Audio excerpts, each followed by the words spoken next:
কর্তামশাই আজ দুপুরে আমার নাওয়া খাওয়া শেষে বাজার থেকে মাছ কিনে আনলো। আমি দেখে তো খুব বিরক্ত হলেও পুটুলি বাবা কিন্তু ভীষণ খুশি হয়েছে।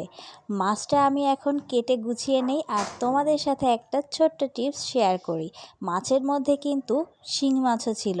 তো শিং মাছ যারা কাটতে বা ধরতে ভয় পাও তারা কিন্তু এভাবে লবণ দিয়ে মিনিট 5 রাখতে পারো, মাছগুলো সুন্দর মতো মরে যাবে আর তখন সেটা তোমরা সহজেই ধরে কাটাকাটি করে নিতে পারবে। জি হ্যাঁ জি জি। তো যাই হোক, ভয়েস শুনে নিশ্চয়ই বুঝতে পারছো পুটুলি বাবা কতটা খুশি হয়েছে। শিং মাছগুলোর পেটে কিন্তু ভালোই ডিম ছিল আর এই শিং মাছের ডিম আমার কর্তামশাইয়ের নাকি ভীষণ পছন্দ। আমি মাছ কাটাকুটি করে গুছিয়ে নেই আর তোমরা ভিডিওটি ভালো লাগলে লাইক, কমেন্ট এবং চ্যানেলটি সাবস্ক্রাইব করতে ভুলে যেও না। আল্লাহ হাফেজ।